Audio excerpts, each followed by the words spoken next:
Tonight on Piers Morgan Uncensored, one of the most infamous men in the world, Andrew Tate's misogynistic tirades have been viewed billions of times online.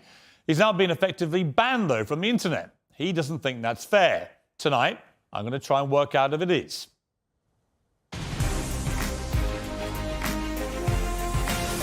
From London, this is Piers Morgan Uncensored.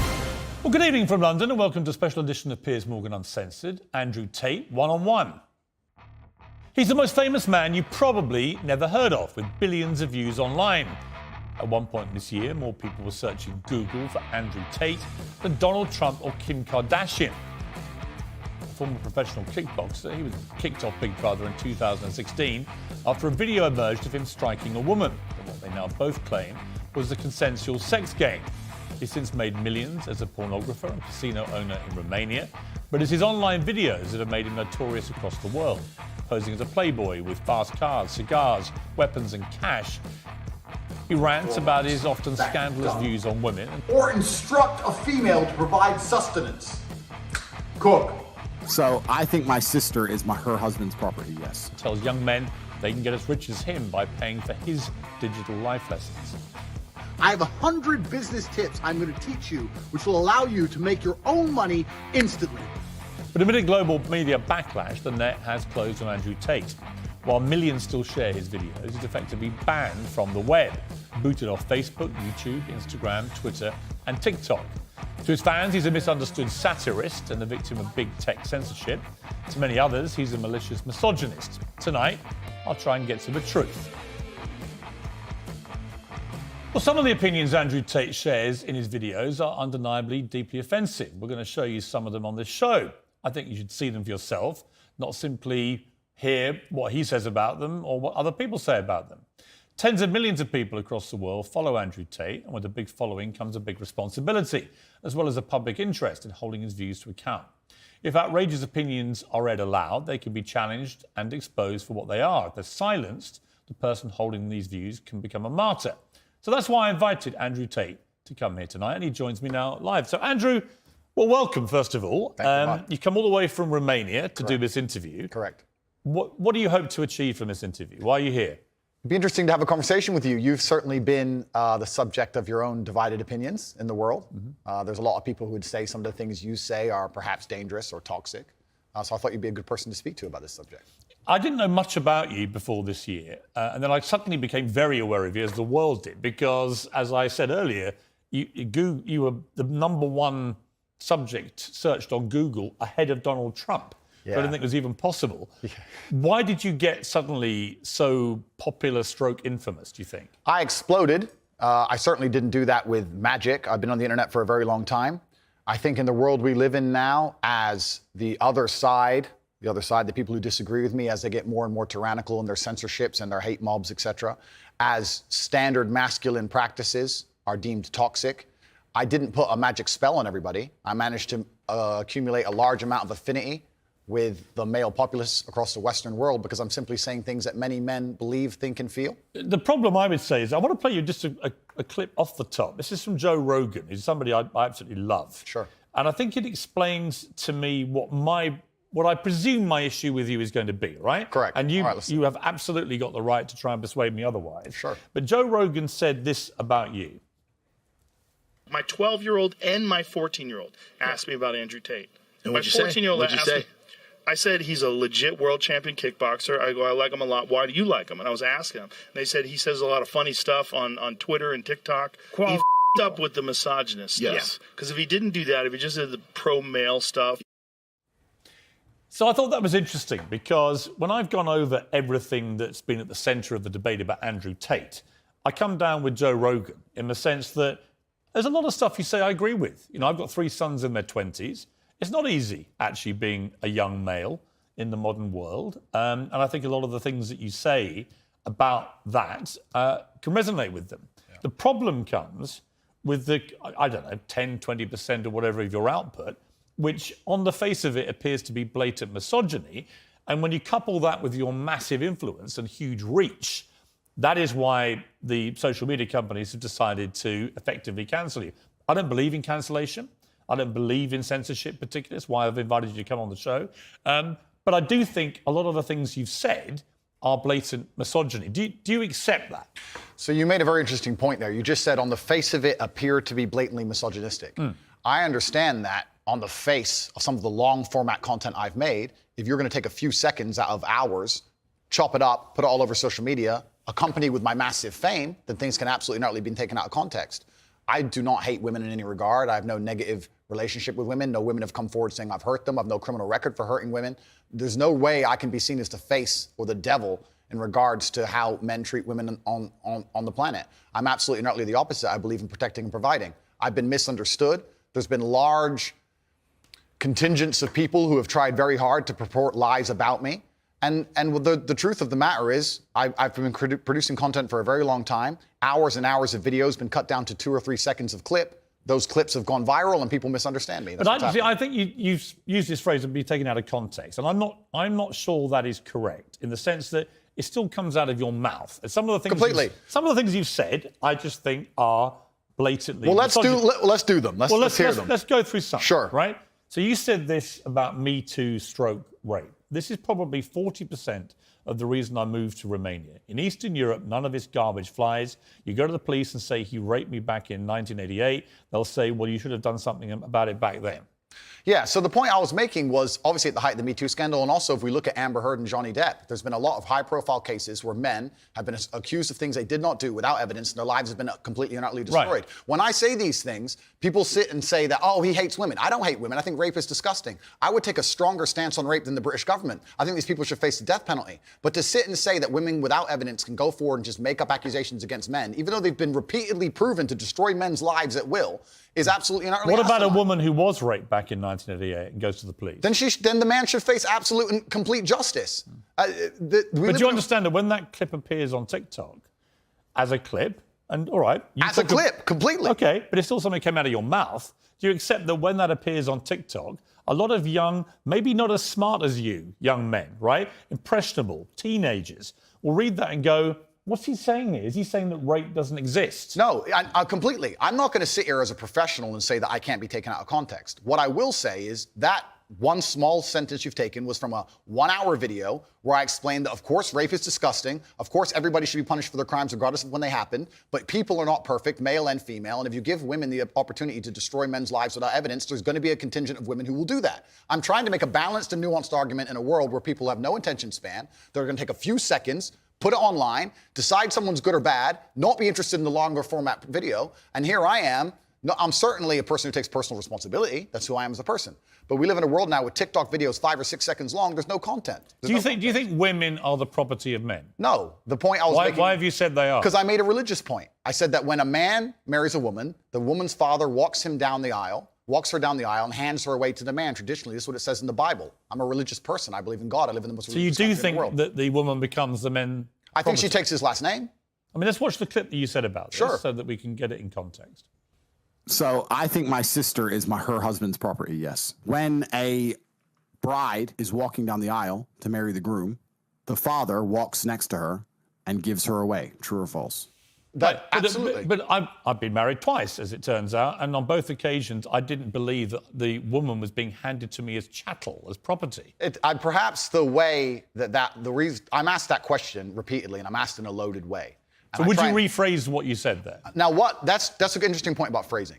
The way I would say things before I was famous, I have to take personal responsibility and accept that if I make a video that 500 people see and 1% of them misunderstand it, that's not a problem. If I make a video that 5 million people see and 1% of them understand. So specifically on that point, I think my sister is her husband's property. She took his last name. She married him. She wanted to join his family. She has said it herself. Right. So she's still a sovereign individual. She's absolutely not a sovereign individual. Property means that the husband owns your sister. Listen, my friend, if we want to argue about this, you need to go back to the Bible, to the Quran. You need to argue with religious. No, I'm not talking about anything in the Bible or Quran. But that's what it says. No, I'm asking you what you think. I think that if a woman marries a man and she decides to take his last name, that they have different roles and responsibilities within that marriage, and I believe that. That's not the question.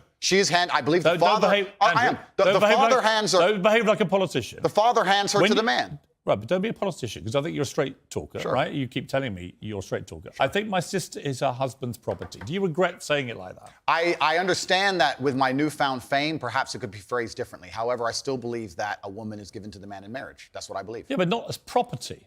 No, the property is the word that other people use when they ask me the question. But as an equal partner in a loving union. That's what marriage actually means. It doesn't mean that when you get married, the woman is given to you as a bit of chattel. Agreed. So why say it? But that's the way that people ask me the question. People say to me, they ask the Oh, question. hang on. You can't blame people for asking you questions. Surely, if you want to be accountable for what you've said, you've got to own your responses, not blame the question. I own the response. Like me asking you a question now and you say something and then say, well, actually, I blame you for asking. I understand, Piers. Piers, I understand. I believe the woman is given to the man. I believe she's given away by the father. I believe she belongs to the man. So fundamentally, all right. So fundamentally, you do believe that a woman becomes a man's property at marriage. I believe she belongs to the man in marriage, correct. Right. Oh, you see, that to me is misogyny. And you're entitled to your opinion. Right. But do you not understand why people think it is misogyny? I understand why some people can be very offended by what I say. What they do is they take a point like that and they ignore all the other points I make the other way around. Yeah, but that's why I've repeatedly asked you about that line to see if you've changed your position. But the reality is you haven't.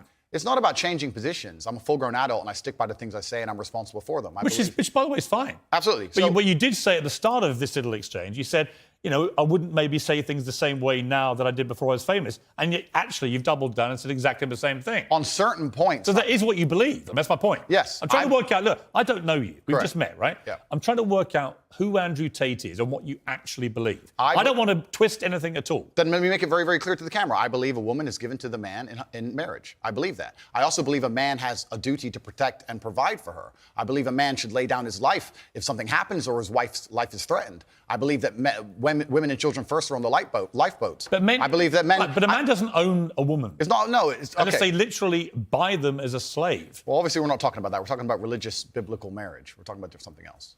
Yeah, but I'm a Christian. I don't believe that I own my wife. Do you believe your wife was given away to you when she took your last name? I believe that there is a process where a father traditionally walks his daughter down the aisle and hands his daughter to this man, and they stand there and become a union of two loving people in a partnership. No, because there's no ownership involved. I didn't say ownership. He's not selling her. The father of the bride isn't selling his daughter.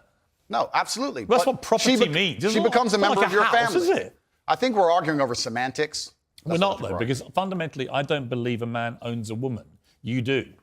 Well, I don't think a man owns any sovereign individual. I don't think we live in the world of slavery. I don't own any men or any woman. Right. Nobody owns When anybody. you use phrases like property, that's what you imply. I understand. And so my point again is, you're a smart guy, right? Correct, There's no denying that. You're smart, you're a good talker. I've seen a lot of the stuff. But what I don't think you quite fully understand. No, I understand very well, when Piers. young, impressionable people who are not as smart see things like, I think my sister is her husband's property, yes, and you've just reaffirmed that belief, they think that they have the right to own women. I understand that very well, Piers. That's why people think you're a misogynist. Completely. I understand all of this very well, which is why when you're saying I was backtracking, I'm not. Do you have any regret, though, over the way you phrase this stuff? Well, this is the point I was trying to make. The point I'm trying to make is, when I was not nearly as famous and I was making long format content, I was not sitting there anticipating I'd become the most Googled man on the planet and that a few seconds could be taken out of context. That was not my anticipation. No, but it's still what you believed. It's what you believe now. So what's the difference? It's not about, you're asking me, you're saying that young people who are impressionable. If you said to me, look, Piers, honestly, I've had time to think about this and I wish I hadn't said it, I don't believe that. That's one thing. Actually, you've said the opposite. You said, actually, that's what I think, yeah. I think that when it doesn't really matter whether you recorded it when you're famous or not famous. It's what you actually believe, right? I believe that a man has a duty to protect and provide for a woman. I believe that a woman's father gives her away to the man. That's what I believe, and that's in my marriage. That's the circumstance I'm going to live under. If people want to live in a different scenario, that's completely theirs. Their prerogative. You went on to say about authority over women. If I have a responsibility over her, I must have a degree of authority. Yeah. For the same reason, if I have responsibility over and people are going to use their mind, it's an example, an analogy. Responsibility over a child, I have to have some authority. Yeah. So you believe as part of your ownership or your property of the woman, you have authority over her. No, I believe if you have That's what you said. I believe if you have responsibility over something, you have to have a degree of authority or you can't be responsible. Yeah, but authority means, again, that you're the boss. The point I'm making, if you'll please let me finish on this point. The point I was trying to make was talking about the safety of a woman. She was walking alone at night. And I was saying, well, I wouldn't let my woman walk alone at night. And they said, well, you're not in charge of her. You don't get to decide what she does. I said, I understand, but if I'm responsible for her safety and I'm the person who's burdened with making sure she is safe, I have to have the authority to say, don't put yourself in unsafe situations. The two things are linked. Well, you don't have authority. You have you can absolutely have the right to say to the woman you're with, I don't think you should, but ultimately... If she decides, then I can't force her. Right, so authority implies that you have the ability to control someone. No, authority implies that I have the moral right to sit and say that that's an irresponsible thing to do and I'm responsible for That's not what authority means. Well, I'm not going to... If you think I'm going to lock somebody up in their room, is that what you're implying? No, I don't think you know what authority means. I know what it means. I'm saying that if I just a different description of what authority means. If I have responsibility for her safety, then I have to have the authority to tell her not to do unsafe things. Yeah, but authority means that you have some form of control over this woman. I think what you're trying to do... I'm only trying to get to what you think. Honestly, I am. I come with no agenda here at all. I understand. And I'm explaining very, very clearly. If I have responsibility over said subject, I have to have authority of it. So let me say you have children, right? Right. You have responsibility for them. No, I have legal authority over my children. That is very different to having legal authority over my wife or my female partner. Completely. But the point I'm trying to make... So you accept that? I accept that you used the analogy of responsibility for a child. My friend, these are very... These are actually really important things. They're important things, but you interrupt me every 5 seconds, so it's hard for me to actually explain my point. The point I'm making here is very simple. You have children, and you're responsible for their safety, so you're going to have authority to say, don't go out at night, perhaps, because you want them to be safe. I have legal authority. You have a legal authority. Yeah. Legal authority. I'm saying that if I had a woman, and the question where you've raised this soundbite from, I was asked about protecting a woman, making sure she's safe. And I would say I wouldn't want her to go out at night on her own because I'm responsible for her safety. And someone said, well, you don't have authority over her to do that. And I said, well, no, I can't force her to stay inside. But if she were to ask me, how do I protect myself at night? I would say, well, you should stay inside. That's how you should do it. I don't have an issue with what so you we just agree. Said. No. It's the semantics. No, it's not semantics. And this is where I don't think you quite get why there's a furore over what you say, with respect. Because the semantics point would be if we're saying the same thing in different ways, but we're not. I'm saying to you that when you say I have to have some authority over a woman, I say to you, you have no right to any authority over a woman. You do over a child if it's your child, because you are the legal appointed guardian of that child. Understood. You're not a legally appointed guardian or authority over your wife or female partner. Legally appointed, absolutely not. I agree. However, when it comes to things like personal responsibility or personal safety, men, largely by society, are accepted. We're the protectors and providers. We can sit here and pretend that in the world we live in, if me and my wife were walking down the street and men were to come up and try and attack us, I wouldn't be the one fighting. But we both know in reality I would. Right. I have a degree of responsibility to protect her. So if I have a degree of responsibility to protect her physically, then the point I'm trying to make is I will do my best to make sure she's never putting herself in unsafe situations. Do you wish you hadn't used the word authority? The authority is something that she would give to me. She would come to me and say, how can I make sure I'm as safe as possible? But I don't want to interrupt you. I just want to point out that's not what authority means. If someone gives, a person can give voluntary authority is not authority. No, but that's the point. It's not. Piers. Andrew, stop. Piers, if a woman comes to me and says, I want you to keep me safe, she is handing me authority for her safety. But do you understand the difference between having authority over somebody and somebody giving you permission to have authority? Completely. I never said one is consensual and one isn't. But why are we pretending I do unconsensual things? Because you literally say, I must have a degree of authority. I have to have some authority. And the point about only if I'm responsible for her safety. If I'm not responsible for her safety, I don't have authority. If your position now is that with her permission, I would like to have authority when we go out at night to protect her, that's a different That was thing. always my position. But that's not what you said. But that was always my position, Piers. So again, I simply say to you, It is what I said, though. Do you wish you'd phrased it a different way? No, because we're talking about long format copy where I'm talking about a woman who has come to me and said, you're responsible for making sure I'm safe. I said, well, then I have to make the decisions. When an 18-year-old boy reads, I must have some authority over a woman, what do you think he thinks? Well, I understand that. And I said this earlier when you tried to say I was backtracking, which I'm not doing. No, actually, I'm not. I don't want to. Okay. I'm not trying to gotcha you. Cool. I'm trying to work out exactly what you actually I understand think. With massive fame comes massive responsibility. I understand that a percentage of the population are always going to take everything that's said by anybody out of context. Would you change the wording of what you said? No, I would just encourage people to watch my long format copy and understand it fully. Would you tell an 18-year-old boy you don't have authority over women? Absolutely. You would say that? Unless a woman comes to him and says, you're responsible for my safety, please make sure keep me safe. Like I see. woman Now says, that, Andrew Tate, I can sign up to. Well, then we agree. Yeah, but I don't agree with what you said before. Because you're taking a soundbite from a 2-hour conversation. Yeah, but you haven't been taken out of context, because I've read you the entire sentence. It's very But you've ignored all the context around the sentence, my friend. You can't ignore a sentence that says, I must have a degree of authority. But you can when there's a 2-hour conversation where a woman is telling me if she makes me responsible for her safety, and me explaining, well, if I'm responsible for your safety, I have the authority to make decisions. So yes, you've ignored all the context. Do you respect women? Absolutely. Why wouldn't I? Do you think that 18, 19-year-old women are more attractive than 25-year-old women? I think there's attractive people. That's a loaded question. I don't know. Well, it's not really, is it? I can't. You know why I'm asking it? Of course I do, but I can't sit here and for say. the benefit of viewers who don't know why I'm asking, you said this. In general, this is also one of the reasons men find youth attractive. You want to blow up the internet? I'll blow up the internet right effing now. The reason 18 and 19-year-olds are more attractive than 25-year-olds is because they've been through less dick. People say, oh, you can't say that, but yes, I can. A 19-year-old is more attractive than a 26-year-old woman, and I'll tell you why. Because that 26-year-old has talked to more guys, been to the club more times, been effed and dumped more times, more arguments, more mess, more for me to clean up. That is misogyny. Why? Because you are encouraging a mindset about 25-year-old women that makes them sound out to be infinitely less desirable than 18, 19-year-olds, and having effectively been having too much sex to be taken in a more respectful way. Well, firstly, even if that was the case, that wouldn't be misogyny. But what did you mean by what you said? That's not misogyny because it's not anti-women. I'm saying that an 18 or a 19-year-old woman would be more desirable. Pretty anti-25-year-old woman. Anti-25-year-old women we can argue, but not misogyny. Well, that's misogyny then, isn't it? No, it's not. Well, being anti any woman at all is misogyny. Not when I'm saying that women are beautiful and attractive at a certain age and saying the age. You're saying 18, 19-year-olds are more attractive than 25. Well, than ageist perhaps, but misogynistic absolutely is that not. But you just accepted it was misogyny. No, I didn't. You said it was misogyny. I'm telling you, no, it's not. So you don't think if you're saying slightly hateful things about a 25-year-old... That's not slightly hateful. Well, it is. You think you say that to a woman's face if she's 25? It's not slightly hateful. So you would go up to a 25-year-old woman and tell her exactly what I just read out? Why would I walk up to a random 25-year-old woman? Because you said it in public on the internet, and it's been listened to and watched by millions and millions of young, impressionable boys. Correct. There was a large panel. There was a conversation. There was hours longs of conversation. There were feminists attacking men for toxic masculinity and attacking me and saying things, and I said things back which were going to antagonize them. Which you've done yourself a bunch of times. I think a lot of allegations of toxic masculinity are not toxic. Correct. I do think that kind of sentence that I just read out, that paragraph, is actually toxic.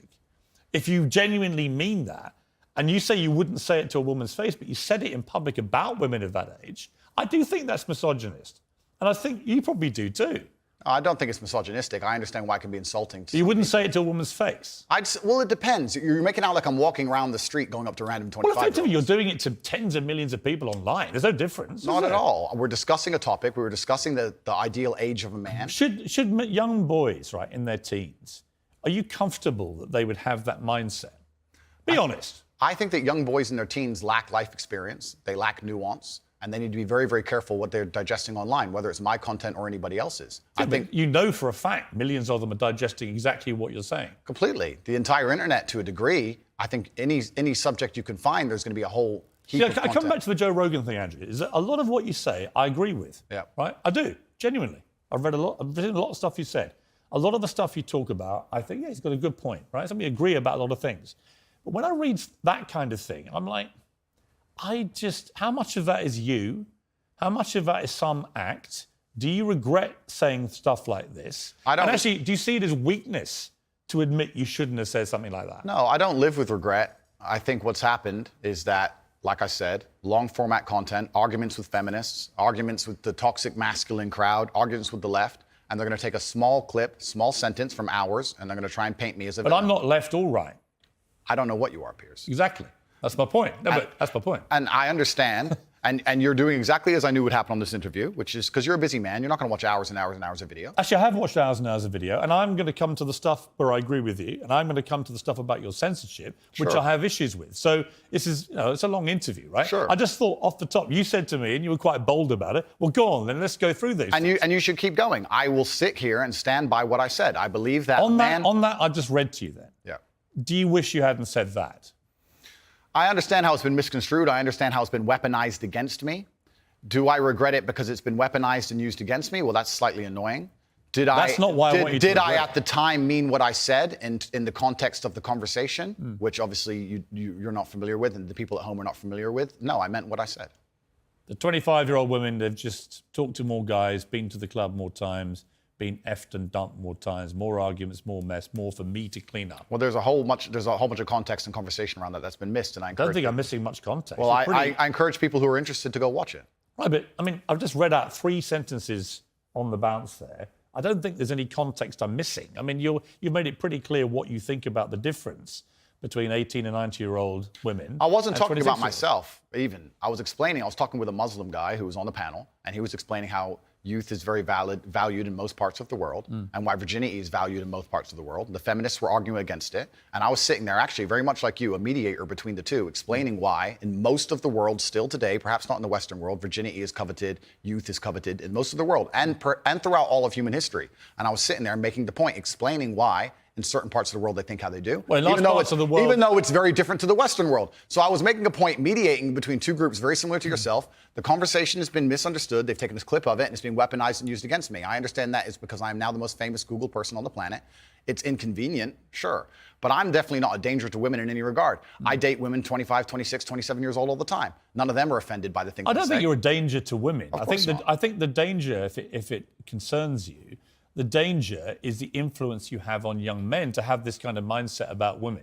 And that's really where I'm trying to get to what you really believe and how much you've just shot off because you think it's like entertaining and you haven't really given it much thought. And whether now you're a bit older and you've had all the fallout, whether part of you is thinking, actually, if I had, as Joe Rogan says, if you hadn't said stuff like this, you'd probably still be on all these platforms. You'd be massively more popular, massively more famous, massively richer. So I'm really just trying to get to, on the blatantly misogynist stuff, do you just wish you hadn't said it? With great power comes great responsibility. It was certainly said before the great power came. It's inconvenient to a degree. However, like I said at the time, with the context of the conversation, I know that I'm not saying things which I believe to be detrimental to the world. However, they've been misconstrued and they've been misunderstood. If a 25-year-old woman was watching this, would you say, I'm sorry for saying that? Well, I wouldn't want anyone to be offended by anything I say. But I say things that offend. And this is the thing that's interesting, Piers. Please let me finish. Yeah, but you're behaving like a politician. But hang on. You could say I'm interrupting. You do. But you're answering a different question to the one I asked you. So as an interviewer, you're behaving... Sure. Okay, you accept that. Let's accept we both got up. Okay. So again, my point is simply, if a 26-year-old woman is watching this and has heard those comments, would you just say to her, look, I'm sorry, I shouldn't have said that? No, I won't. I will say that I am sorry that offends you. However, there's a large contingent of the world... That doesn't mean you're sorry. No, I'm not sorry. That's the point I'm making. I'm sorry if that offends you. However, there's a large contingent of the world that believe that, and I was mediating for a conversation. Parts of the world that believe that about 26-year-old women are parts of the world where women are not allowed out on their own. That's a conversation. They have to wear full burqas. Well, that's a conversation. They're not allowed to drive cars. That's nothing to do with me. But is that the kind of world for women that you... I was mediating a conversation. No, I'm asking you what you think. I don't live in a country where that happens. You're using that as the excuse for why you're not sorry for saying it. It's not an excuse. Is that there are parts of the world where this is fine? My friend. So my question to you is, well, do you think it's fine? I don't think it's fine. I live in a world where... You don't think it's fine? This isn't that hard, Andrew. You can simply say, Piers, you know what? With the benefit of hindsight, I wish I hadn't said it like that. And if a 26-year-old woman's watching, I'm sorry I said that, because that actually is blatantly misogynist. And even though that's a view held by other parts of the world, it's not a view I share. Now, I would respect you more if you said that than if you try and say, well, it's said in other parts of the world, so I'm not sorry. I think that doesn't tell me what you think. Then you need to understand why my content existed in the first place. My content existed because I tried my very hardest to be an absolute and utter realist, especially with uncomfortable truths. I was pointing out that very uncomfortable... Is that a truth? Then? It's an uncomfortable truth in many parts of the world. It's not a truth that I'm happy about. It's not a truth I created. Hang on. You're doing it again. What do you mean that's a truth in other parts of the world? That's what you said. You're not talking about another part of the world. You're talking about what you believe is the difference between 18 and 90-year-olds and 26-year-olds. I was talking about... It's your belief. I was talking about what the people on the panel believe the difference is. So what do you think the difference is? I think the difference is age. What's the difference then? Well, then a 26-year-old's older than a 19-year-old. And so you stand by what you said about talking to the guys, being to the club more times, being effed and dumped more times. Well, you believe that or not? No, there's plenty of 26-year-old women who have been with one man or virgins, right. Of course. So you don't believe that? I don't think that the age is the only thing that's going to decipher how many men or women... Right, so if you don't actually believe what you said, just say sorry. It's not about not believing what I'm saying. It's about you understanding that there's large conversations going on. I'm just reading back stuff you've said. I know and I'm asking you, do you believe it? I believe that it's more likely a 26-year-old's had more partners than a 19-year-old. Right. You don't know that. I don't know that. You're right. In fact, there could be absolutely no evidence for that whatsoever. Completely agree. So why say it? Why stigmatise all 26-year-old women? It's not about, we're repeating ourselves here. Well, not really. I'm just trying to get to what you actually believe. I believe that men find youth attractive in general. I believe that in the context of the conversation, 25-year-old women aren't old. I agree with you. They're not, especially I'm old. I'm a lot older than that. The point I was making was part of mediating a panel, a conversation between feminists and some Muslim guys. I get it. Okay, I get it. good. But So you you understand want- why I said the sentence. But as far as I know, you weren't espousing what a Muslim man might think. You were espousing what you think. I was espousing what the people on the panel believed. But you were saying what you think. I feel like you're trying to pin me down. If it's not what you believe, just say, I don't believe that. What part wouldn't I believe? Well, you tell me which part you don't believe. There's the sentence. Which part would you now say you don't believe? I believe that 25-year-old women perhaps have had, because they've been alive longer, maybe have had more partners, but I don't believe that makes them a bad person. Right. But you understand that the way you phrased it makes every 25-year-old I woman understand. feel a bad person. No, I don't think so. Of course you do. You're not stupid, Ad. Come on. Piers. Andrew, you're not stupid. You know what that sounds like to any 25, 26-year-old woman. Completely. And you're Right? So you have maligned every 25, 26-year-old woman with that statement. And I'm simply asking you, to all those who are not of the type of women that you've described it, are you sorry?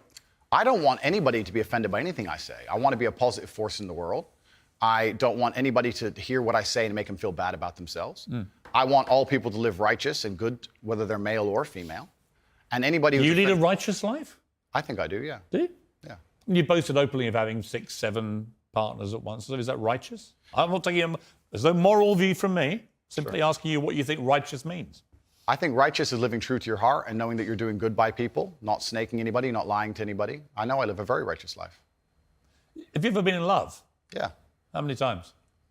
Plenty. I believe in love between men and women. I mean, real love, you know, where it's... Yeah. I believe... How many times would you say? Enough. I believe men and women are a beautiful union. I think we're slightly different, but when we work together, we're the most powerful force in the world. How many women have you loved? I don't know, Piers. A few. Give me a ballpark. 5, 10, 20? Let's say...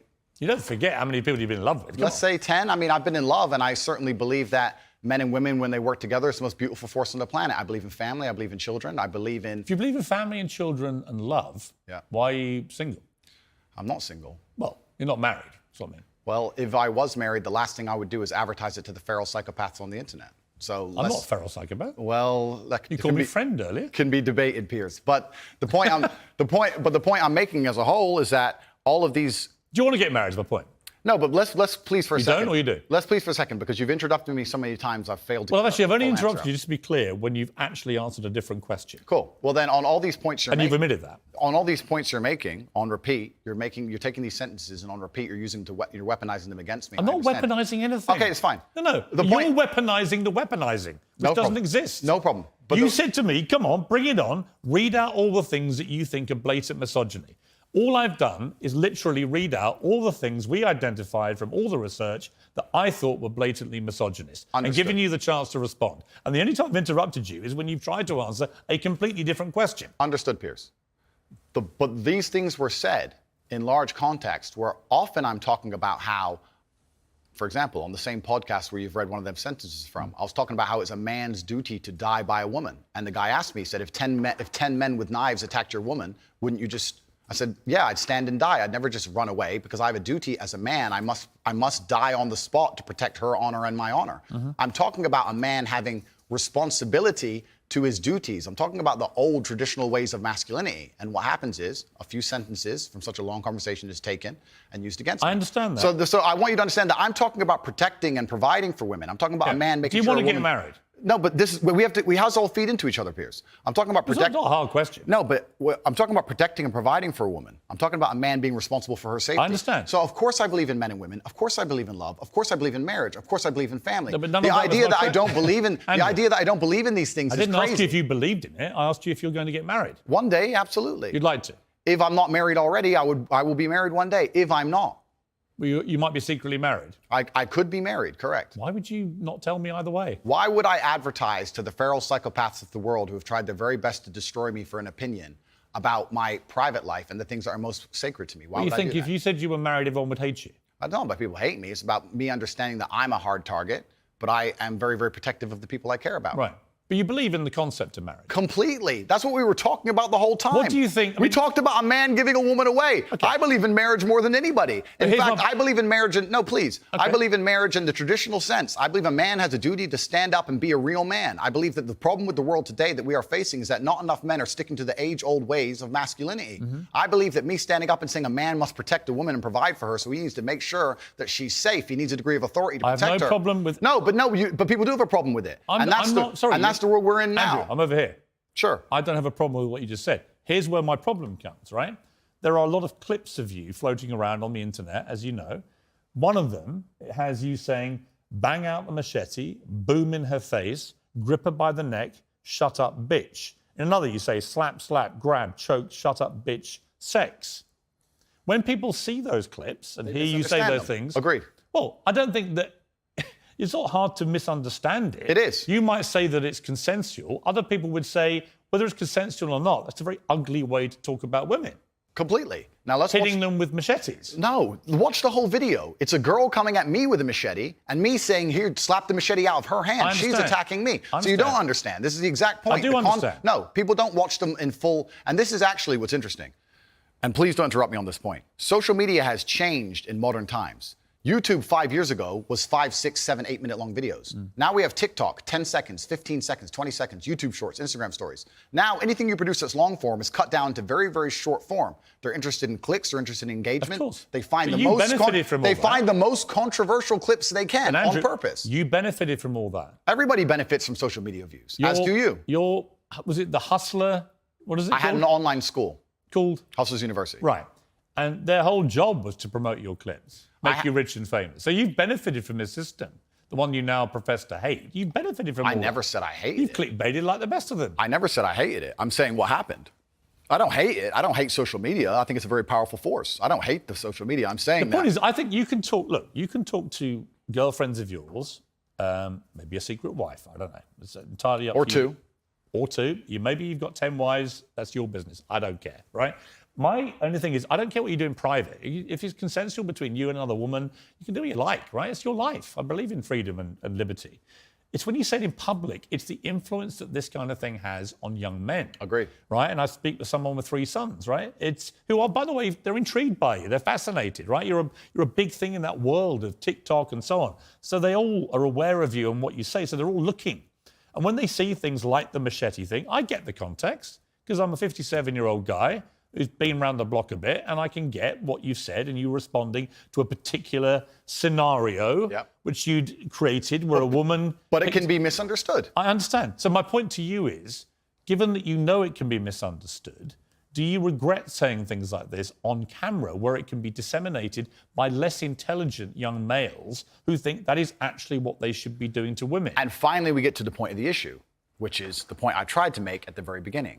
When I made a video before I was famous that got 500 views, me being concerned that 1% of people will misunderstand it was not relevant. Where you start getting 5 million views a video, 50 million views a video, 1% of people misunderstanding Doesn't change what becomes no, it doesn't. But it becomes a much larger problem. I understand. So with great fame That's true. comes great responsibility. Right. So I agree. Would I now that Here's my I'm famous? yes. Do I say things the same way as I did back before I was famous? Absolutely not. Right. As neither would you or nearly any other famous person on the planet. So my Once you logical- become famous, you have to be a lot more careful with I how you understand. say things. I understand. So my logical follow-up to that remains, do you regret then saying it the way you said it? I can't live in regret by saying something before I was famous on a camera which barely anybody watched, and then I became famous afterwards. That would be a very asinine way to view the world. Do I can't live in. Do you stand by all those things? I can't live in regret because I didn't know I was going to become the most famous man on the planet.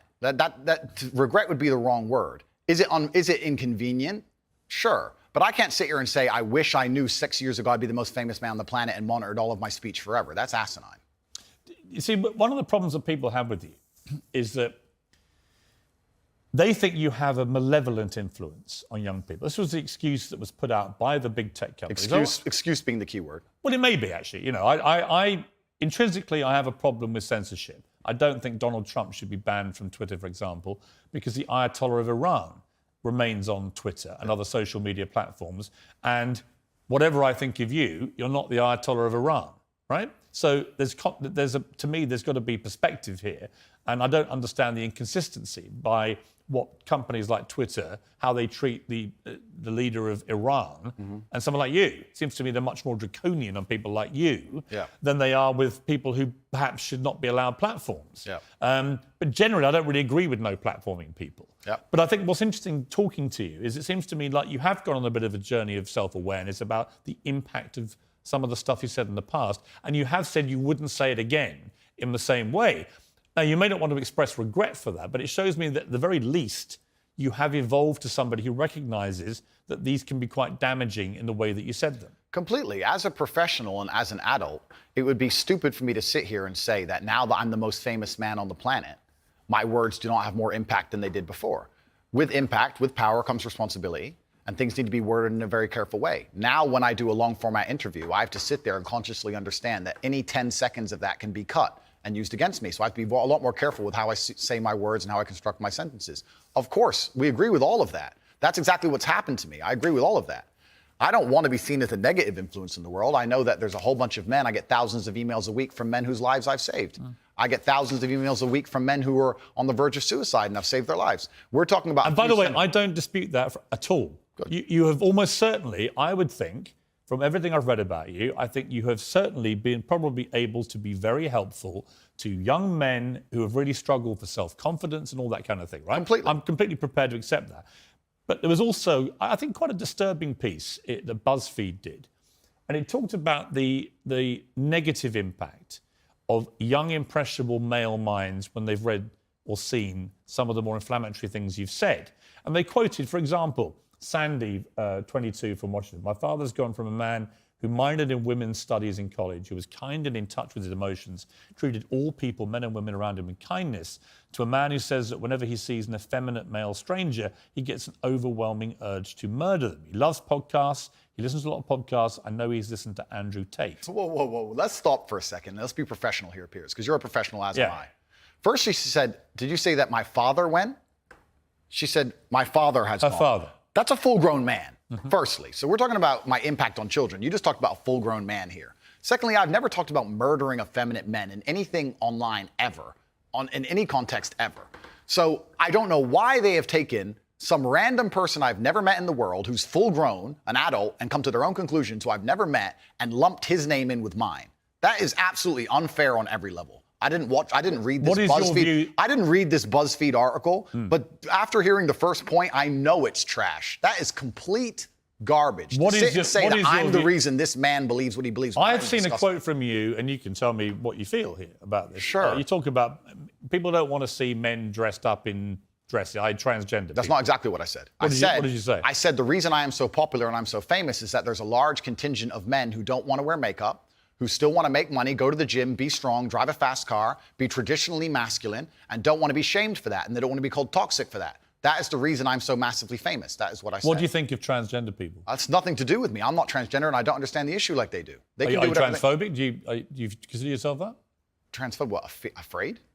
Well, it kind of, yeah. You have I don't live in fear, my friend. I have no problem. Do you have a dislike of transgender people? I don't know any transgender people. But do you have a dislike of what they stand for, what they are? No. Why would I? I don't know. That's not my issue.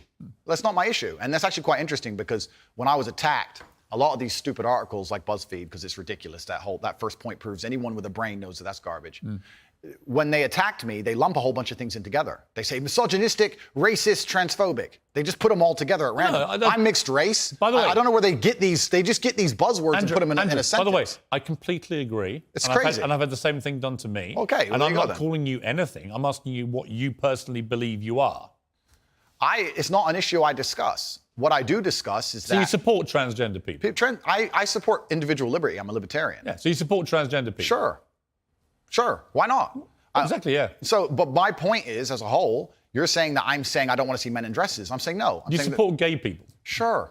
Yeah. I'm saying there's a large contingent of men in the world who like the idea of the traditional masculine view of the world, who feel happy when they watch 80s action heroes with big muscles and they run around. And there's nothing toxically masculine about having a fast car and a beautiful girlfriend and making a bunch of money. And Nothing at all. Absolutely. And those are the people who are my fans. I and agree. I'm but saying, but the problem is, okay, I'm going to interrupt you just to say this. No. Okay, but you're saying that I have a problem with men in dresses. I'm saying no. The people who watch my I've asked you content. that question. You've answered. Yeah, but the people who watch my content don't want to see men in dresses. Clearly, I don't wear a dress. That's the point That's I'm not making. why they're watching your content. No. Because you're not wearing a dress. No, but that's the point I'm making. That's the point I was making. There's a large contingent of men who are not interested in the things that perhaps the YouTube algorithm's trying to feed them. I think there are lots of. look, when you support masculinity and masculine traits, I'm with you, right? Okay, so you agree a man should protect and provide for a woman? Absolutely. Okay, so you agree if you were walking down the street with a woman, you'd be responsible with her safety? Yeah. Cool, absolutely. So if that woman wanted to walk alone at I don't night think I have authority over the woman as we do that. Okay, so let me ask you another question, Piers, because we are professionals. Let's say your woman decided she wanted to take a nice little walk through the south side of Chicago at 2 a.m., and she wanted you to go with her, and you were responsible for fighting and dying on the spot if she was attacked. Don't you think you would say to her, no, we're not going out right now, it's not safe? Yes. Okay, so you'd have authority to make the decision. So No, we I agree. wouldn't. So we I would say, so I we don't agree. think you should. If she decides to, it's her own volition. Well, if she decides, you're not going to stop I have her. no power to stop her. Completely. But you think you do. No, I don't think I have power You to stop her. clearly do. No, I think I have power to make the decision. I think, no, that's not So sensible. if you have the power to make the decision, you have the power to stop her. No, because And if that's she- where we differ. And that's why I think it's interesting about you. I don't think you really think through what you're saying. I think through what I'm saying Because so carefully. Yeah, but Andrew, what Piers. you've literally just said is that you have the power to stop No, her. I said I don't have the power to stop her. I'm not going to lock her in the room. I'm saying that. So if as she a- wants to go on her own, then she's going to go. then But you as a don't have authority to stop Okay, her. but as a couple, if we're going to sit there and decide if we're going to take this. You asked me, would I feel a sense of responsibility for her safety? Absolutely. Agreed. Absolutely. So would let me I finish, have the Piers. power or authority to stop her doing it? No. No, of course not. So let me finish, Piers. You're not going to stop her walking out the hotel. Of course, it's her decision. She's a sovereign individual. My point is that usually in a couple, you'd sit there as a team and you discuss, and perhaps on certain issues,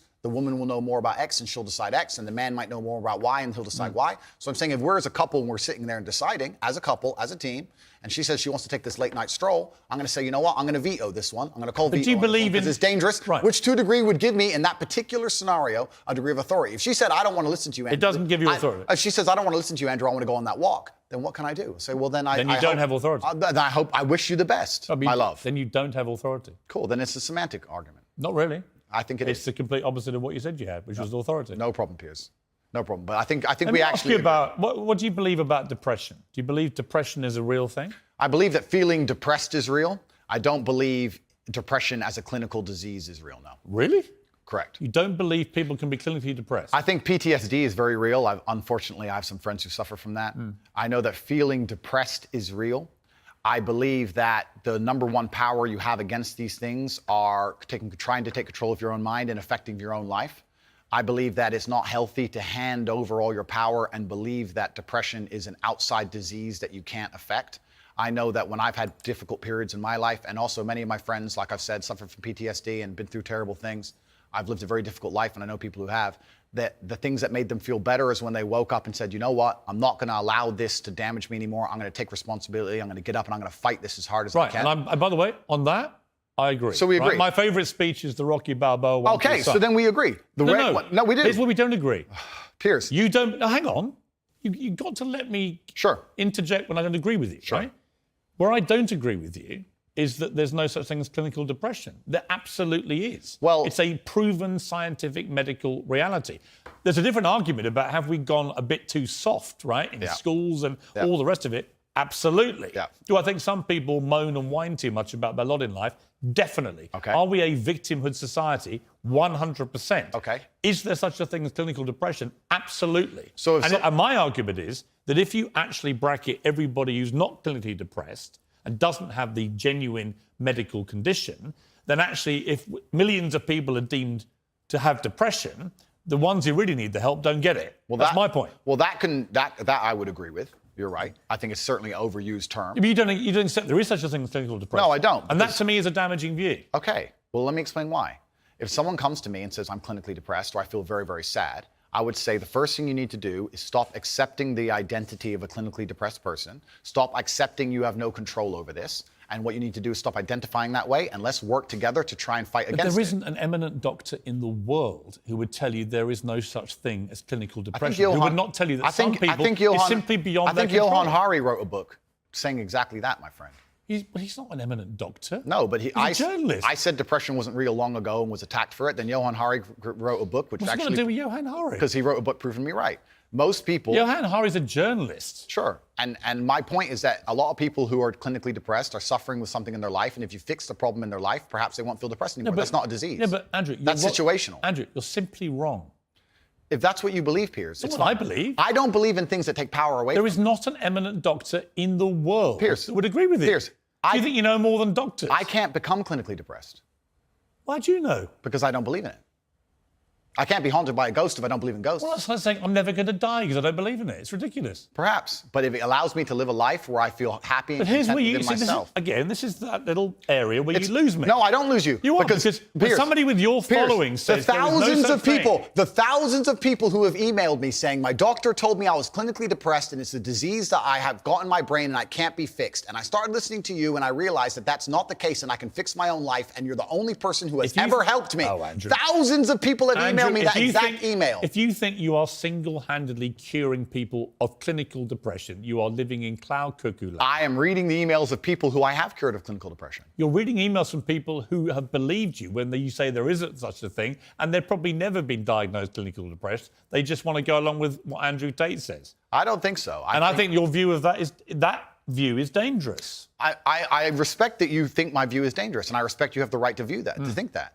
I think that clinical depression, I actually agree with you, is massively overdiagnosed. I've already said that PTSD is a very real thing. I've already said... hang on. Okay. Again, you're misquoting me. I did not say clinical depression is massively overdiagnosed. I said that people who claim to be depressed but don't have clinical depression, I think that is massively overblown, right? In other words, there are a lot of people who just have a bad day and declare, I've got depression. Yeah. And I say, well, have you been to a doctor? Have you been clinically diagnosed? If you have, and you have clinical depression, that's one thing.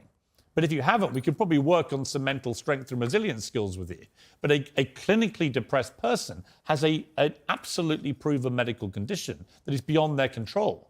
Not according to me and many others, my friend. Well, look, what do you know about it, honestly?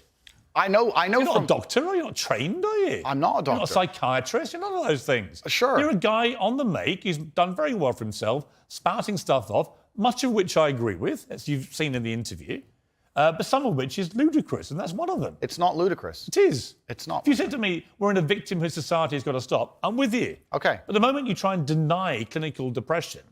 I believe feeling depressed is real. I do not believe it's a disease that you catch from the sky and you cannot affect. I believe that no matter what happens, I believe you have control of your own mind and you can fight against it. I believe if you change your circumstances in your life, you may feel different. I'll give you a quick example. I had a guy who emailed me saying he was clinically depressed and he was going to kill himself. I obviously am not a psychiatrist, I'm not a doctor. I told him, because I replied to my emails. I said, have you been to a psychiatrist? He said, yes, I'm clinically depressed. I've been on these pills, this amount of time. I'm on antidepressants, it doesn't work. I said, I don't know what to say to you besides this. And he said he lost his girlfriend, that's why he became clinically depressed. I said, listen, go to the gym, get a six-pack first. Once you've got a six-pack, email me again. If you still feel like killing yourself, I don't know what else to say to you. But I'd say, strong body is a strong mind, go train. He went, he started sending me progress pictures, emailing me him getting in better shape, and eventually got a six-pack. He's now a professional bodybuilder. And he said, I can't believe I was considering that. I feel so much better, etc. The doctor was telling him he was clinically depressed and couldn't cure it. He started taking control of his own life, and now he felt better. Now, I'm not saying it's the case for everybody. No. I'm just saying. Here's my question, though. Have you seen the guy's medical records? Of course not. I just told you the So story. you're just taking his word for it? Oh, I am taking the word of a man who emailed me with a bunch of medication in specific doses. You're denying proven science because one guy writes to you who you help and you've not seen any evidence he ever had clinical depression diagnosed. I'm denying the idea that... And on the back of it, you go on your rants in public to tens of millions of people denying something because this guy writes to you and says he had it and you cured him. And I think that's a dangerous mindset, Andrew. That's fine. And that's where you don't have a responsible view of your influence over Disagree. people. It's very responsible because I'm saving people's lives. I disagree that if you feel depressed, I disagree that you cannot affect it and change your life and take control and fix yourself and feel happier. I disagree with that. Do you think I refuse to accept that there are people out there who cannot become happy, contented individuals. I refuse to accept we live in a world where God has created people who, no matter how hard they work and how good their life becomes,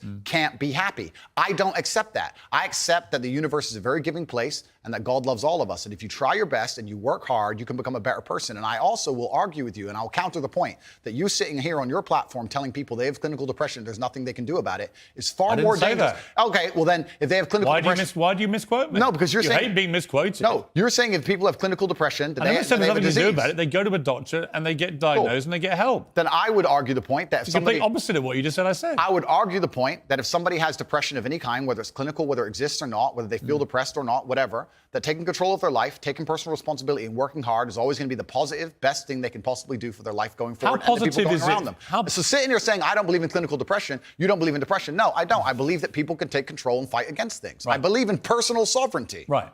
Fine. Good. So we agree. No, we don't. Yes, we do. No, we don't.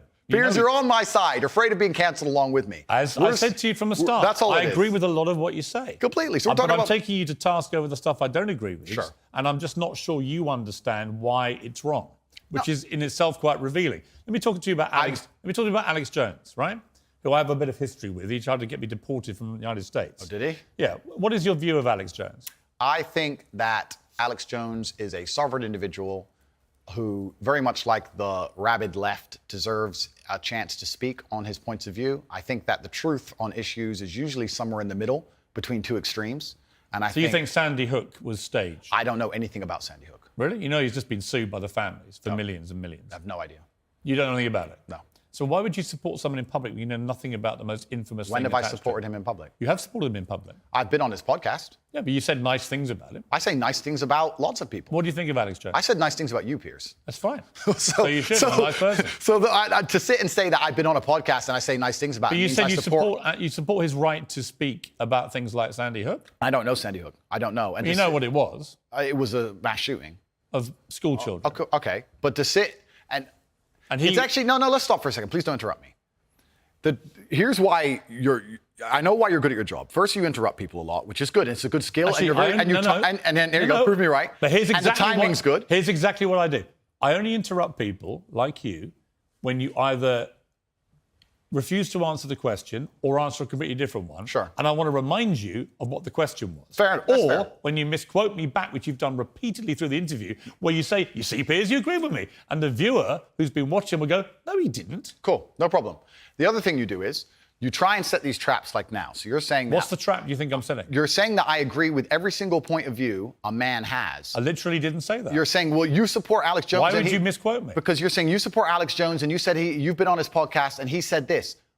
I don't know What do you think of Alex Jones? I don't know everything he said. What do you Piers. think of him? I think on his podcast he was cordial. I think he was professional on his podcast. I've also done podcasts with rabid leftists and people who openly hate me. Is it wrong? I do a podcast circuit. Okay. So and I don't know everything he's ever said. When somebody like and I don't know what you're trying to get me here because I did a podcast. If you let me get a word in edgeways, I'll tell you. It's a lame trick. If you let me get a word in, I will tell you. Let's go. Alex Jones said that Sandy Hook didn't happen. It was staged by actors. Okay. This compounded the appalling grief of the families of those poor 20 children who were gunned to pieces by a lunatic with an AR-15 semi-automatic rifle. They were already grief-stricken beyond belief, and this guy poured petrol onto that grief quite deliberately to make a huge amount of money from his InfoWars fake news bullshit. And as a result, a lot of the families have now sued him, and they've won, and he's going to have to pay back tens, maybe hundreds of millions of dollars in damages to these families. And quite right, it won't do anything about the pain he caused them. Some of them actually had people turn up outside their houses with guns because Alex Jones had told them that these parents were making it all up. They were all staged actors. It was all run by the government. So I simply say to you, now I've told you that, what is your view of Alex Jones? I don't see why any of that has to do with me. It's very interesting. I've done the guy's podcast. I know him well. He was professional and courteous to me. When I meet somebody and they show me respect, I show them back. Respect. That's what I do, as I did with you. You respect him? If somebody shows me respect, I show them respect back. So if Adolf Hitler showed you respect, you'd respect him back? That's a stupid question, Piers. It's not. It's a logical extension of your argument. No, if in 1931 I was walking through Germany and a man come up to me and said, sorry for bumping into you, I'd say, sorry, no problem, mate. I'd show respect back. What if- I don't know, what are you trying to say? That I sanction the Holocaust? You literally just said if somebody respects you, you respect them back I say if somebody automatically. shows me respect, I show respect back. That's a good way to go through life. Whoever it is. If somebody shows me respect and is courteous to me, I'm courteous back. How Yes. can you respect somebody who caused such misery and pain to Sandy I have Hook no idea the specifics of the thing you're discussing. I don't understand any of it. Well, when you I don't go- know anything about it. when you You've go- told me your version of events. When did you go on the podcast? I was on the podcast about four times in the last 4 years. I did one So relatively recently. So four times you went on Alex Jones's podcast. Correct. Promoting him, helping him make money. I don't think it was promoting and helping him because, Well, it's his podcast. well, yeah, but I've been on the podcasts of people who absolutely hate me. I've been on liberal left-wing podcasts. I've been on feminist That's podcasts. fine. And no, you just sat here saying I would like you to agree, perhaps we can agree on this point, that I'm not a feminist. I go on feminist podcasts.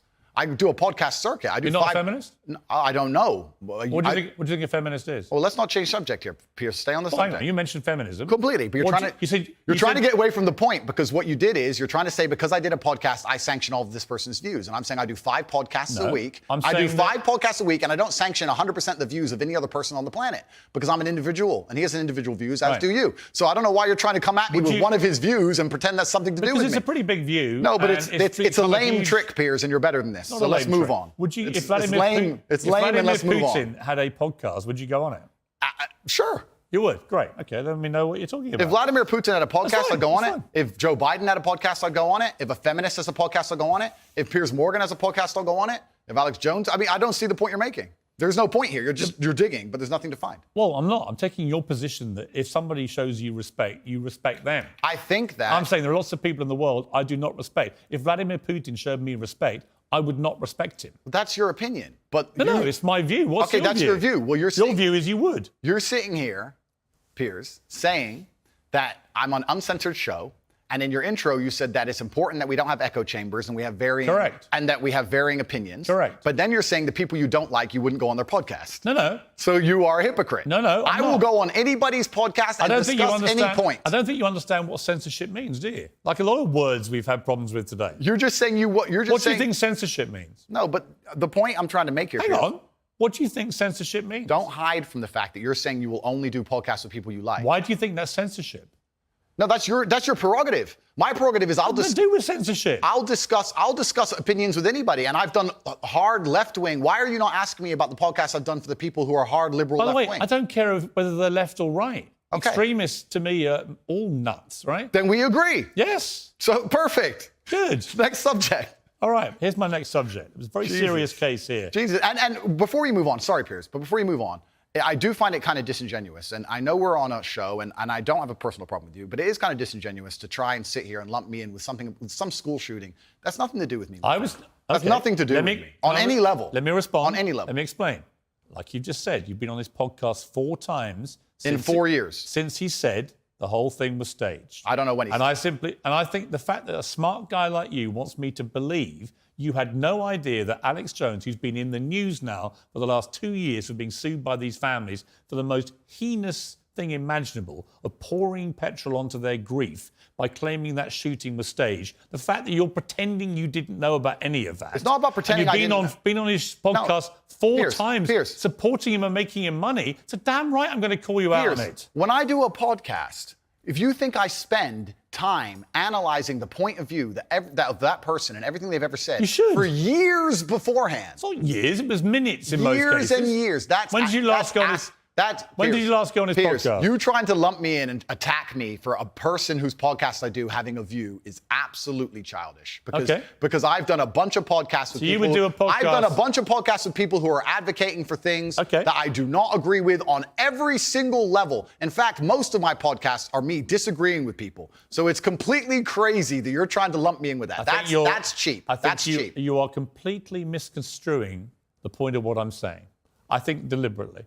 No, what you're trying is a cheap trick. And I'm just making it clear to the It's not a audience. cheap trick. It's a I'm just cheap curious where your moral line is. It's a cheap trick. Where's your moral line? I disagree with the points of view with the majority of the people I do podcasts with. So it's a very cheap trick you're trying here. So when I don't know people where it's gonna invent vile things to make themselves rich off the back of families of little kids who've been blown to pieces with a machine gun, or a semi-automatic version of a machine gun, I think that is actually a line I wouldn't cross. I wouldn't be happy to go on someone's podcast when they've been responsible for doing that. It's not about political views or differences of opinion over facts.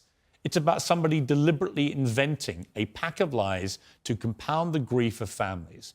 And I'm curious, you don't think you have any need to go down any kind of moral quandary about people like that before you continue to allow them to use you for their own promotion? He didn't use me. He didn't use me for Why his does he have you on the promotion. podcast? Because we disagreed and discussed points like we're doing with you right now. Did you call him out on that? Are you using me? We didn't discuss that. I'm not using you. I'm giving you a platform most people aren't giving you right now to show the world who you really are. Fantastic. So neither of us are using each other. I'm here on your show. I'm providing you with content. You're giving me a platform. And nobody's using each other. It's mutual. We don't agree on a whole bunch of issues. That's fine. And here we are. I think we've had a robust exchange. Yeah, just like I've done on nearly every other podcast. And if someone were to come and say to me in the future that something, heaven forbid, there was a skeleton in your closet, and someone were to come to me and say, you were on Piers Morgan's show, did you know he's X or he's done X? I would say that's absolutely nothing to do with me. Right. But I make the same point protecting you. I don't know what you do. I don't know your personal life. I can guarantee one thing. I will not be inventing stories about the families of kids. I hope not. I hope you're a righteous person. I'm not claiming to be a righteous person. I don't know. I'm just saying that I just think it's interesting that you have no moral compulsion about going on people. It's not about moral compulsions. It's about I don't know what you do, Piers. You could have a bunch of skeletons in your closet, my friend. I don't have a clue. I'm here on your TV show. I'm sure we all have lots of skeletons. Let me ask you this. Interesting about the feminism thing. Sure. Do you identify as a feminist? I think that women and men are fantastic. Both of us are fantastic. I think women reproduce. I think women need to be respected, protected, provided for. I think that modern feminism is kind of hard for me to even truly understand. What do you think it means? What is feminism? I think that the idea of feminism is that men and women are equal under the law. And do you believe that? Completely. We should be treated completely equal. Yeah, but we are equal under the law. Wouldn't you agree? Not really. I think there are still some issues in the world where, certainly in workplace, the gender pay gap remains. They're not treated equally in most cases, women. Well, that can be discussed, the gender pay gap. I think that's already been discussed at length. I think that there's actually... You think women should go to work?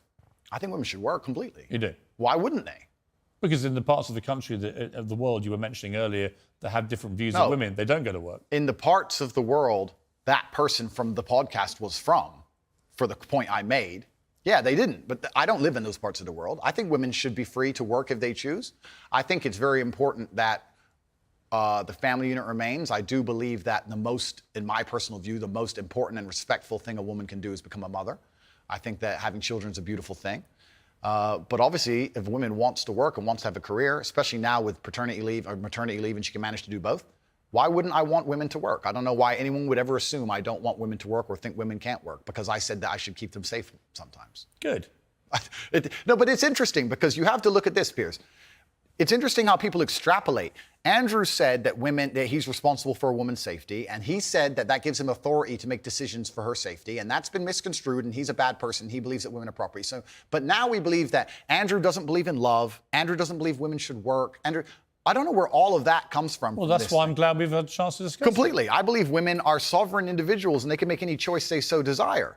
I think that it's important that we remember that a man has a duty. I think I certainly in my relationship have a financial responsibility to provide for my woman. My woman would never have to work unless she wanted to, because I'm the kind of person who works hard enough that she wouldn't have to. Should young men, though, all aspire to be like you? Should young men aspire to work very hard, have no criminal record, become multimillionaires, protect and provide for the women close to them, be sovereign so they can stand up and have their own points of view in face of cancellation, be able to not be mentally intimidated when they go on national TV and there's traps set up for them? Yeah, I believe that confident, strong men who stand up and protect and provide for women are a good thing for the world and a good force for the world. And I don't think that I put a magic spell on anybody. I think there's a whole bunch of men in the world who understands my value. And if men grow up to be like me, you're going to have a whole bunch of people with no criminal record, dedicated athletes who protect and provide for the people close to them, are fantastic for the economy. And I'm certainly not the worst influence out here, Piers. You have Lil Nas twerking on the devil on music videos, which our children are digesting. You have drill artists singing about stabbing people to death in the middle of a knife crime epidemic.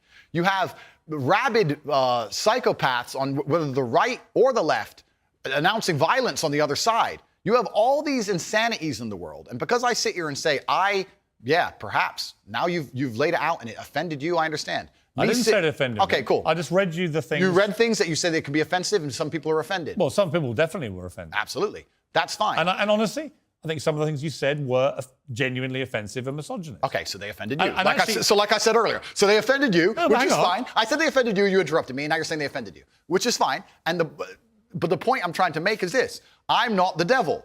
There are certainly worse people than me, and I don't disagree and they exist. with And I'm saying that my core tenets for the people who don't understand me are self-accountability, so I'm accountable for everything I've ever said. My core tenets are responsibility, so I'm responsible for everything I've said. My core tenets are traditional masculinity to a degree, which involves protecting and providing for women. And I'll make another point here that needs to be said. The number of women who have stood up and stuck up for me is ignored.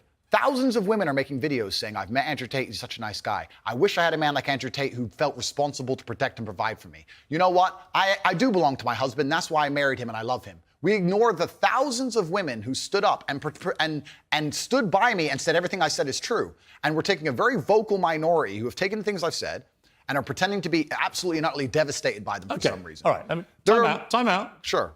You've had a good run there. Sure. An inquest this week found that a 14-year-old girl, Molly Russell, died from an act of self-harm while suffering from depression and the negative effects of online content. The coroner said she was exposed to material that may have influenced her in a negative way, and in addition, what started as depression had become a much more serious depressive illness, and she very sadly took her life. That's absolutely disgusting. Right. Her father. It's terrible. Her father's campaign for better protections against potentially dangerous social media algorithms, right? It says that the particularly graphic content she saw romanticized acts of self-harm, normalized her condition, and focused on a limited and irrational view without any counterbalance of normality. First of all, what is your response to that? Nothing to do with you. That's the first thing. Yeah, it is nothing to do with me. The fact that a 14-year-old girl took her life is truly sad. The world we live in today is the world we live in. The fact that something like that happened is almost mind-blowing to me. That's truly sad. I actually feel sad inside to see something like that. This fact that they just said it's romanticizing the gory element. I don't know what she was watching, some kind of suicide videos thing. I don't know where these things are created. Do you think the tech companies should be much tougher about stuff like this? I don't know what kind of things she watched, obviously. I have to be a professional here. I think that the tech companies need to do their best to protect people, I guess, to a degree, but it's a slippery slope, isn't it? And then they use this slippery slope to silence some people and to Right, and I think it's a really fine line, and it's a complicated line. It is very. I was interested when you did an interview with the Times. Hugo Rifkin, he's a very good journalist. We did a big interview with him, and it was interesting to me his conclusion, because he kind of concluded that although he found a lot of the things he said awful and offensive, and he didn't like them, and he didn't want to be that kind of person that would say those kind of things, nor could he actually work out exactly what you'd done, which deserved mass wipeout by all the tech firms. I thought it was an interesting conclusion. I don't know the answer to that, other than the reason I mentioned the Molly Russell case, not because that has anything to do with you at all, and I reiterate that. Thank you. I simply ask you this. What has come clear to me in the interview is that a lot of things you say you wouldn't say now that you've said before. But I'd say them differently, perhaps. Yeah, right. So to me, that's an acceptance, not just that you want to get back on platforms, because maybe that was one of the reasons you were no platform, but that you've recognised and understood the potential harm to the wrong kind of impressionable mind by some of the things you've said. Would that be fair? I think that's 80% fair. I recognize and understand that with massive fame, you have to be more careful about being misconstrued. Like I said earlier, 1% of people misunderstanding you doesn't matter with a small audience. It matters with a very large audience. With power comes responsibility. I still believe the things I say. I do not want to be a negative force for the world. I also understand that I am a man who's lived a very difficult, nuanced life, and I am capable of making nuanced points that may be misunderstood by teenagers. However, that can be said about anybody and everything. Every opinion online can be misunderstood by children. Trying to protect children from the internet is a very interesting subject in and of itself, because I would argue that 80% of the content on the internet can be negative or detrimental to a young mind that doesn't understand the world. Yeah. I'd argue that all of it. We just talked about music videos and dancing on the devil and all this stuff. This stuff is dangerous. By the way, I think you make a very good point on that. So, a lot of these rap stars, the lyrics, the videos, I think, far exceed anything that you've been accused of doing. Completely. Because in a lot of cases, some of them promote non-consensual activity with people, right? And I just think that crosses a line you have, as far as I've seen, you haven't crossed that line. No, I haven't. And this is the thing. And I've been vilified, not because of the things I say, because much more extremist content already exists on the internet. I think the reason I've been attacked and vilified is because of the popularity, because I became so massively famous, not because of what I was actually saying. So as a professional, I analyze that and I understand that, okay, I'm massively famous now and certain things have been taken out of context. However, I still do believe I'm a force for good in the world. And I'm not going to sit here Have and you say, changed, though? it's not about changing. Well, it is. We're all involved in an evolution. How old are you now? I'm 36. 36, right? I bet you're a different person to what you were when you were 26. Oh, that's and absolutely, 16, that's right? absolutely a fact. So we all change. And Mike, you keep talking about being a good person. Yeah. I think if you're honest with yourself, Yeah.